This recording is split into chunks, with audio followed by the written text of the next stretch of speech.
we're going over different dispute reasons because it's not as simple as just sending one letter and all your negative items come off. No, it is not as simple as that. We need to go in with literally our guns blazing. We're going in with cannons. We're not going in with squirt guns. And if you are not using the information that you have available to you, then you're not going to remove your negatives. If you do not do this, you are setting yourself up for failure. I will point it out last. Everything you should be looking for at the top of the hierarchy to remove this account. So don't skip until the end. I'm just saying, all right, for removing unpaid charge-offs. Account was disputed and is in violation for failure to report. I will talk a little bit about what else you should be looking for. I'm going to give you just for any type of account, regardless of the balance, what you should be looking for. You already know what to do with the payment history. Number 2, payment date, last payment, date last paid. 3, the creditor remarks. You're looking for the notice to dispute. You're also going to look at date last active, date last reported. We're also going to look at the close date. Other things that we should be looking at, first date of delinquency, if it's not all charged off. Let's just say that you have late payments in here and it goes from 30 days up to 180 days or charged off.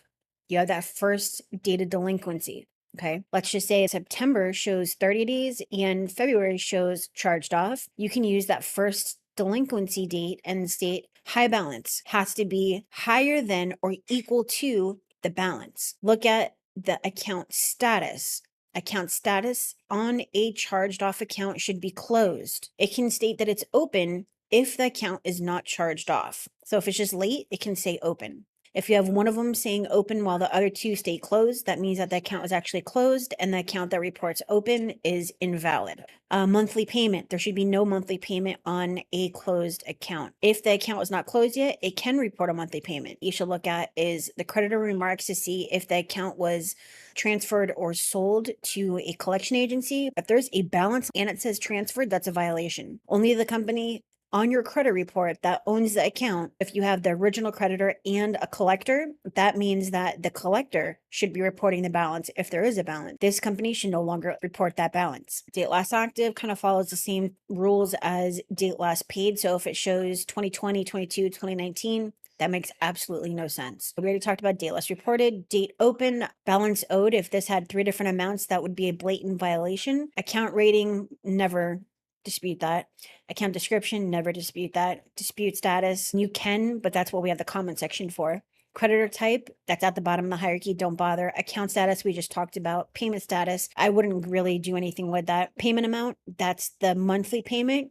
Last paid, if there is an amount here and it's different on each bureau, or you have 2 different amounts, then that's a blatant inaccuracy and that would be at the top of the hierarchy. Account type doesn't really make a difference. Payment frequency doesn't really make a difference. And credit limit, if it's a collection, it would make a difference. So you have many things to go after, and I just gave you the ones that are more important than the others, the ones that don't matter, and what to do with the things that matter. Okay, so now you know how to dispute and remove accounts that are unpaid, that are charged off. I will come out with another one on the specifics for removing unpaid collections. They do follow different rules, but now you know how you should be disputing these, the types of dispute reasons you should be using. And the very last bit of information I'm going to give you here is that dispute reasons should always follow the general formula is action, justifier, element, reason, outcome. The action is like delete, remove, update, correct. Justifier is the word because. In my dispute reasons, it follows this formula for each of them. Element would be like the balance or first date of delinquency, or let's just say that I past due, or the comments, notice of dispute, whatever part of the account that you're disputing, that's going to be that. The reason is going to be the facts, such as these amounts appear for the violation that we had in the high balance, and the outcome that's normally used for updating late payments. So this would be like an update to paid on time, never late, or whatever that new status is. Okay, so every single dispute reason that I have ever written since 2018, when I started using this, has followed this. It also makes it really easy to take the facts directly from your credit report and plug it directly into this Agero formula. If you want to learn more about that, I will give you a link at the bottom of the PDF. So now you know how to dispute and remove unpaid charge-offs and what you should be looking for, in what order they go, and how to use them.